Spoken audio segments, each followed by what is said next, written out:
This is Matt Rosen, and this is The Grit Mindset with me, your host, Matt Rosen.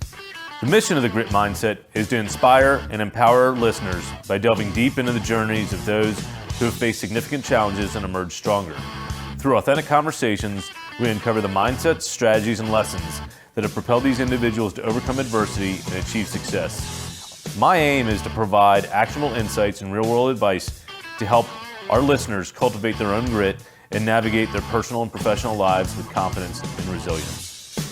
Hello, everyone. Welcome to this week's episode of The Grit Mindset. I'm Matt Rosen, your host.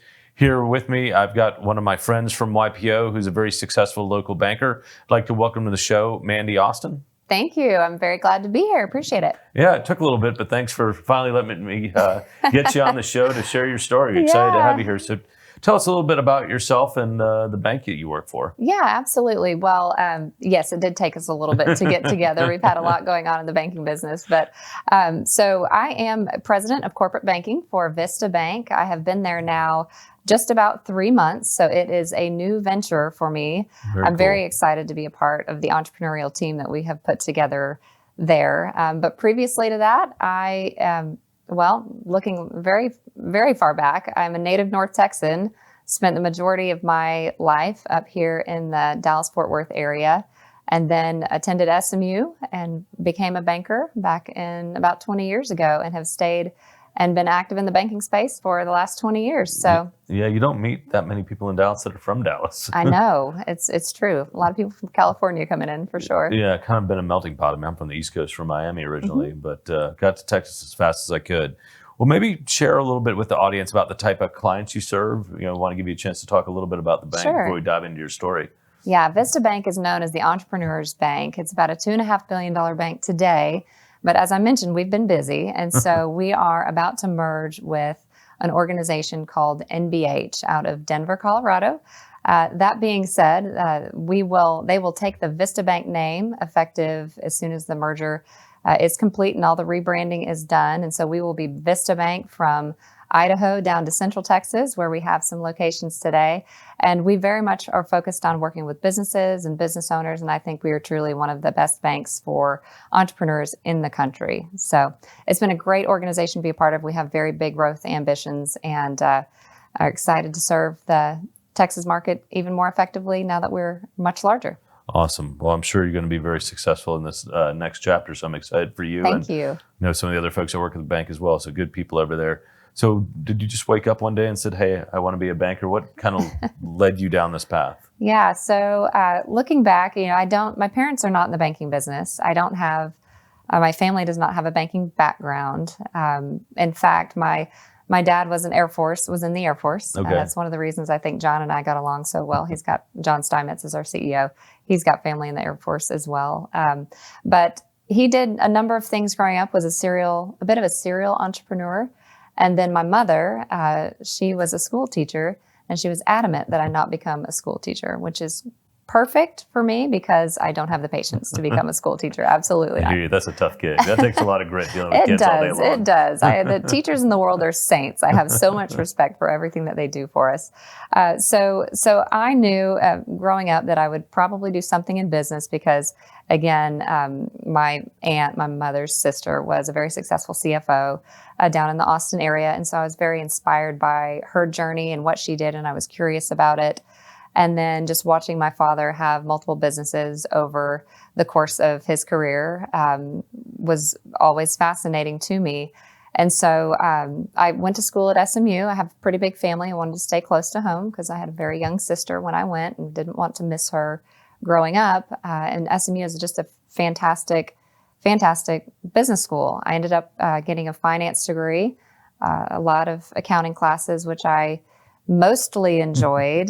I really enjoyed a lot of the entrepreneurship classes even more, but interviewed with lots of various firms and I thought I might be a consultant, thought I might be an accountant, and then realized I probably don't have the patience for that either. And I just interviewed with several banks who had relationship management positions. Got it. And so I think banking for me is a good combination of my financial mindset and allows me to be entrepreneurial in the way that I saw my father build and grow his business over time. So it's just a great mix of both. Sounds like he had a pretty big influence on you. Can you talk a little bit more about some of the businesses? Did you get involved in any of them? What were some of the things you saw him go through that inspired you to go down this path? Yeah. So he spent a lot of time. He spent a lot of his time in real estate, and sometimes that wasn't his primary job, but he was always willing to take a little bit of risk and buy properties that looked to be to have upside potential. Commercial, residential. Residential. Okay. So very modest upbringing. When I talk about buying and building, building businesses, he was a very small-time home builder. He was a cabinet maker. And so these weren't big corporations that I saw him growing and building and then flipping. Yeah. These were investments and small businesses that I saw him grow over a period of time. And so, so just his willingness to take risk, a little bit of risk, was something that I adopted probably in how I lead my life and run my business. But then there was my mother, who was very practical and made sure that he didn't get over his skis ever. Good too. combination. So yes, it was very good. So I like to think I have a little bit of both. Very good. Yeah. Well, that was cool that you got to watch him probably work with his hands some. And He did. Did he fix some of the places up himself? Oh my gosh. Yes, I have. I have fond memories, and I told him this recently, of when I smell painter's tape, it takes me back to my childhood. So I have a very, very fond memory or that scent brings back very fond memories. I spent a lot of time remodeling with him. Very cool. Well, talk about how those experiences kind of led you down the path to becoming a banker, and you talked about being entrepreneurial in banking. Maybe talk a little bit about that. Yeah. So what I love about what I do, and I think that all will circle back to the theme of your show around grit and finding your passion and finding your why, is that I have a constant learning curve in what I do. I am never bored as a banker. And so I knew I needed to find a career, find a path that would allow me to continue to grow. My mother being an educator, she always encouraged us to continue to learn and grow. And so I knew I needed to find a career that would allow me to do that. And then I needed to find something too that would allow me to build and create. If you think about it, my mother she focused very much around the continual growth process. And then my dad was very much a creator and a builder. So I find myself to be a combination of both of those things. Did I know that banking would allow me to do that when I started out? No. Did I know that I needed to leverage my finance degree that I paid a lot of money for at SMU? Yes, I did. I did know that. But what I also saw was that if I moved into the banking space, I would have the opportunity to go in and meet with companies and work with them and learn about what they do. I truthfully think I went into banking thinking I might become a CFO someday, and that banking would give me the opportunity to figure out what it is I really want to do. But I just realized several years into it, after an acquisition that we had made, and I was teaching these other bankers what we do, that I love the business. I love the banking business. It is, not only does it allow me to be fulfilled in my continual growth journey, and also allow me to help companies build and create for their families and their communities. But it also allows me to serve and give back to the communities in ways that I couldn't do on my own. So you will find that banks are actually very service-minded. And for me, the ability to serve others is what drives me. The ability to help people is what drives me. I can help them grow, help them create. We can help them scale their businesses faster. That is super rewarding and very, very fulfilling to me. And so I get to do all of that in what I do every day, and I never saw that coming in my business. Oh, that's really cool.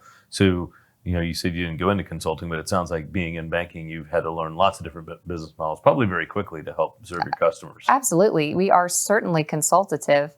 I think the reason I didn't go into consulting is because I had an interview where they asked me how many balloons would fill up a room. And I was like, why does that matter? I don't know. And so I pivoted over to the banking side. But we definitely do a lot of consulting in our work every day. I mean, I've been doing this now for 20 years, and every deal is different. Every owner is different. Every situation is different. And so having seen, thousands of transactions and companies, at this point in time, you will find themes that you can come in and help companies with pretty quickly. No, that's great. I do want to touch on the service and community as we get a little further in the interview. Sure. But you're on the grit mindset. So I ask every guest, what does grit mean to you? For me, it is the combination of a couple things. So I think you've got to be passionate about whatever objective it is you're trying to accomplish. And then you have to have a level of perseverance. You have to have those two things in order to achieve what I would define as grit, in my opinion. And I do think that your passion just comes from innately who you are, maybe how you were raised. And as I mentioned in my journey, service to others is what really drives me and fulfills me. And so, I've been fortunate to find ways to do that in my career. And so, do you have a story you can share, a particularly challenging or gritty time during your banking career coming up through the ranks? I do, and it was very early. It was before I was a banker. I had an internship. So I remember I was about 19 years old, and I had gone out, and I knew that I wanted to pursue something in finance, and I had gotten this internship at a local private wealth management firm. And I was reporting to a 22-year-old kid, 22-year-old who I thought he knew everything, but he was not happy that I was there and existed, and very grumpy about it. And so he just, he would give me stacks of paper to figure out what to do with. And I'll never forget, after a particularly frustrating day where I was struggling with something and he was of no help, I just went home and I cried, and I was just like, is this industry not for me? Is it the people? Am I a square peg, round hole? Because I actually think he said to me at the time, I think you're trying to fit a square peg in a round hole into a round hole. He said that to me. He said, I think you may be trying to fit a square peg in a round hole into this industry. And after I cried for an hour, I remember thinking, I'm going to buy your business someday. And I haven't yet. And he still exists, but I don't think it's one we'd buy anyway. But I just had this moment of, you know what, I'm going to show you. And I am better than who you think I am. I simply have not been given the coaching and mentorship and instruction that is required for anyone to be successful in that role. So that was a particular situation that sticks out into my mind, where that could have derailed my interest in the industry, but I didn't allow it to. Yeah. So how did you take what you learned from that experience and kind of apply it to the rest of your career? I think after I completed that internship, I went on and I took that moment and thought, I will never let anybody tell me who I am. And so that moment helped me to realize that I get to define my path, no matter what somebody else, even if I think they're very smart and capable, and no matter what they think of me, I will demonstrate through my actions, what I am capable of doing. And so I just took it as an opportunity to reflect on, how can I get better at this? And then I'm hyper competitive. I played sports in high school. And so then I just wanted to be better than they were. What'd you play? I played volleyball and I played some basketball. Yeah. I did run track 1 year. And I love team sports, but I am not very tall. I am not very fast, and I cannot jump very high. So those are like the trifecta of how you become successful in most sports. So I was the team captain through motivation and inspiration of the team, and just being everybody's encourager many times. So I enjoyed team sports for the team aspect of the sport, not necessarily for the win. Well, you seem to be big on this kind of theme of serving others and helping others and bringing others together. Do you have any stories you can share about clients you've helped through a particularly difficult or gritty time? I know you probably can't share names or businesses, but something you're particularly proud of that you're able to help a group achieve? Well, I mean, we do this a lot in our business. What I love about our business is that there's a lot of times when we get to have these stories of helping companies grow. One in particular that I can think of was with a company out of Dallas, owners out of Dallas.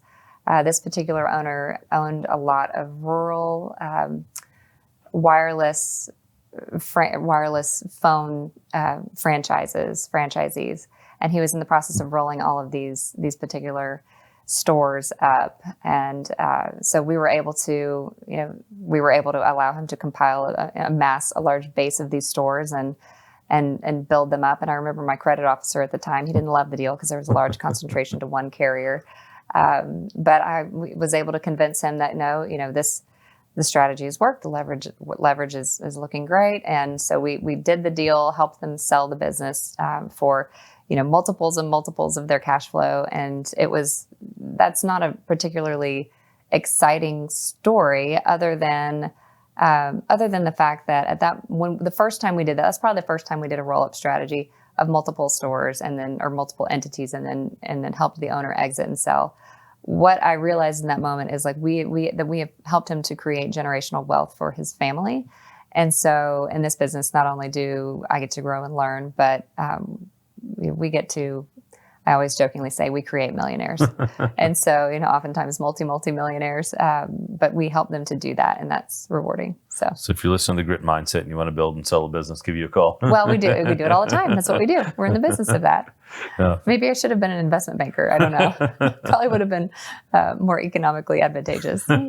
Been working some long hours. Yeah, man. They work around the clock. It's true. It's a little bit of a crazy deal.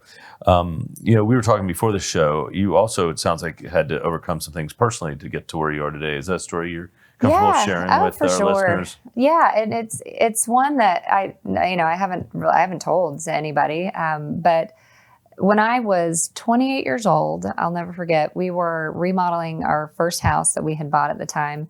And I started having this really weird numbness in my hands, like it was getting progressively worse over time. And so, I didn't really have any feeling in my fingers on either side. Oh, then it was spreading to the top of my legs. And it was, so then I started having some blind spots in my vision, which is bizarre.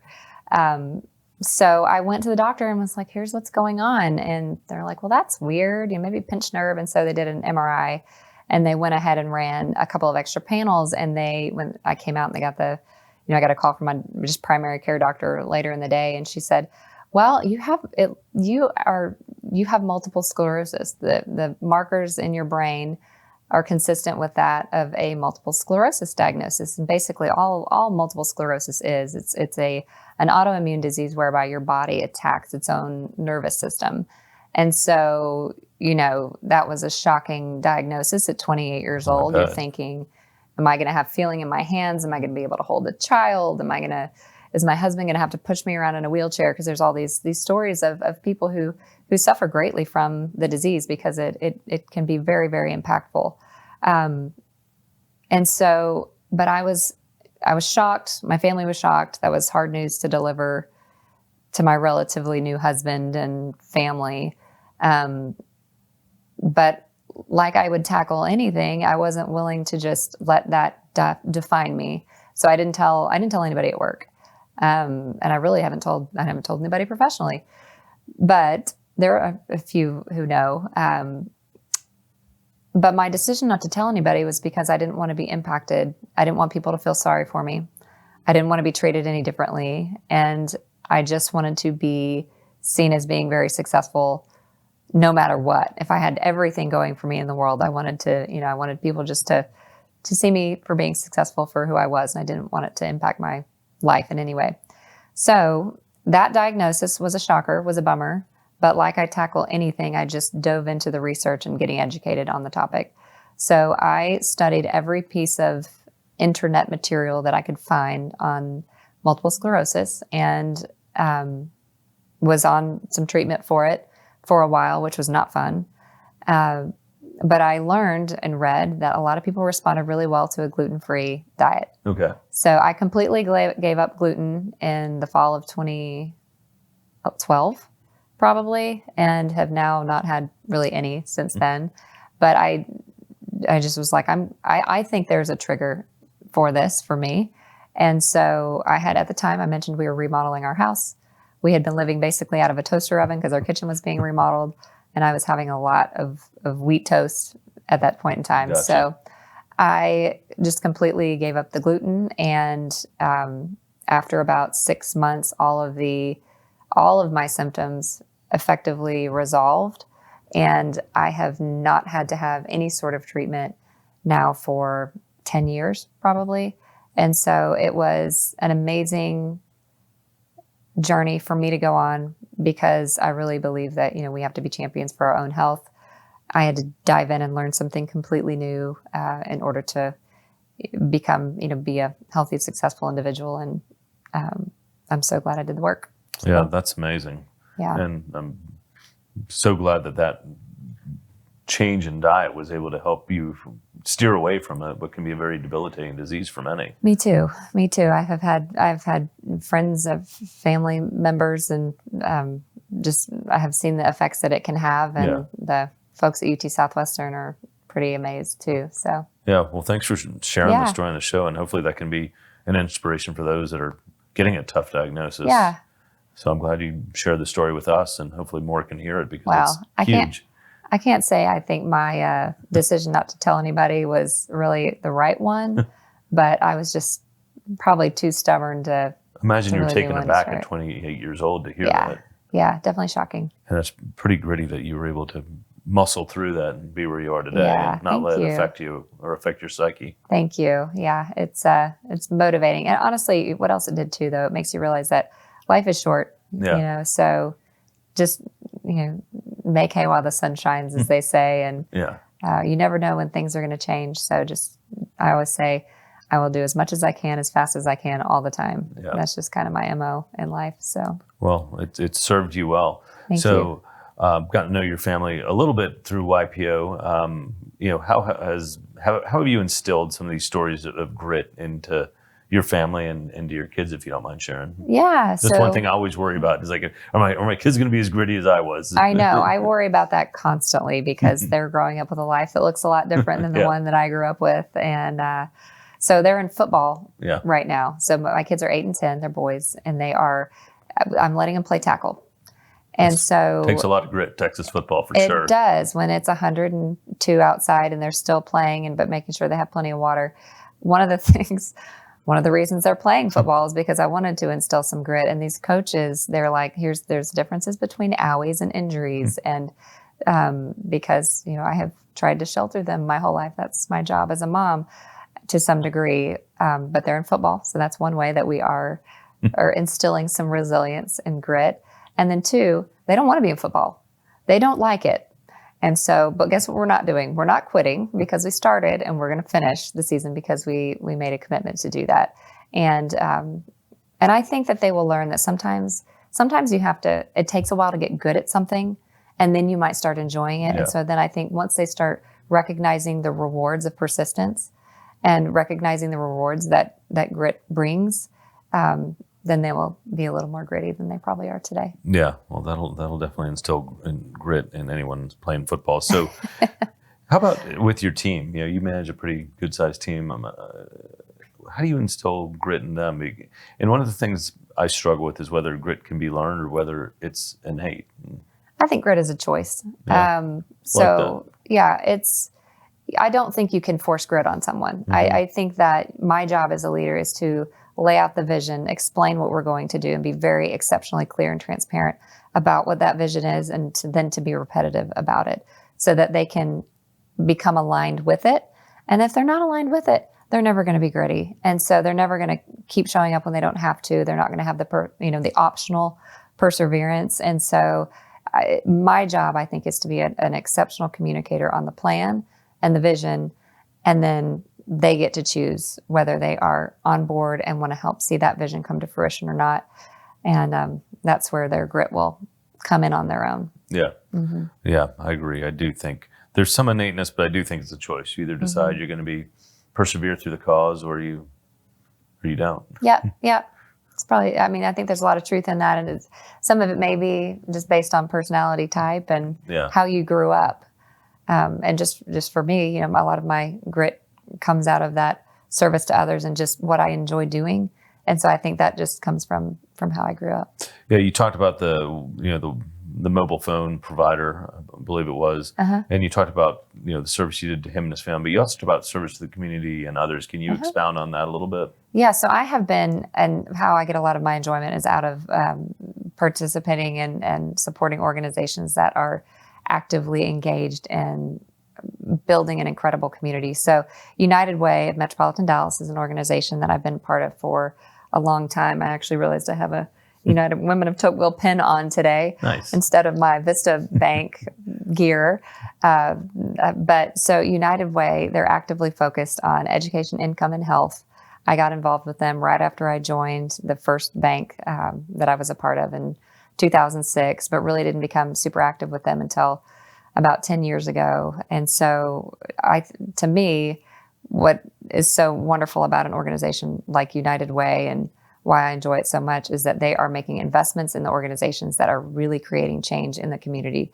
They do a great job of partnering with organizations that are highly effective. And so I know when I spend my time volunteering with United Way and donating with United Way, that I can, that they're doing a great job of vetting the organizations that they fund. So my dollars as a banker, I'm very concerned about my dollars going to good use. And so I know my dollars when I partner with United Way are going to really great causes that move the needle in the community, because I want my kids to grow up in a world that's better than the one I grew up in. And that's a big part of what they do. So I've been very active with United Way, and then also Children's Health as well over the years. That's awesome. Yeah, no, United Way gives quite a bit to Brother Bill's, which is a charity I do a lot with. In fact, I had Wes on episode 7. And I know great organization. Yeah. I know he goes to the United Way a lot for grants and different things like that. And they're great partners to him. Anything particular about Children's Health that drew you to that organization? Well, yes. And so that's a whole nother, you want to talk about somebody who has demonstrated grit. My younger sister, she has a son who is a cancer survivor. And so my little nephew, he's 7 now, but he is a rhabdomyosarcoma survivor. Wow. So they found it when he was 2, which we are so blessed to have such a wonderful organization in Children's Health here in Dallas, because they were able to save his life. And we get to spend, we just had a big family reunion. And so we got to spend that with my whole family, including my little nephew, Hank. Awesome. So he is now cancer-free, which is wonderful. But he's still dealing with a lot of the side effects from the treatment that will be probably lifelong. And so, if I were going to interview anybody about grit, it would be my sister, who has managed through that like such a champ. So yeah, that's going to be challenging. Yes. So that's been my connection to Children's Health now well, thanks for sharing that as well. For sure. Well, is there anything that you thought we would cover or wanted to kind of talk about? Any stories to close with that we didn't cover? I think we've covered a lot. I think the importance of finding your purpose early on, and just making sure that you align with your purpose in your career is so incredibly important, because on the days when you don't want to show up and things get hard, you're going to need that grit. And if you're not aligned with your purpose and what you're doing doesn't align with what fulfills you, it's going to be really hard to do. So just make sure you find your purpose. No, that's great. I was going to ask you if you had any closing thoughts to share with our listeners, but I think that's a really good one. It's what I know. So, well, Mandy, thank you so much for coming on the show. I know you're very busy, especially with this merger, and a busy professional, personal life. So thanks for taking an hour out to come and share your story on the grit mindset. For our listeners out there, hopefully you can take some pearls of wisdom away from Mandy and her story. And until next week's episode, stay gritty out there.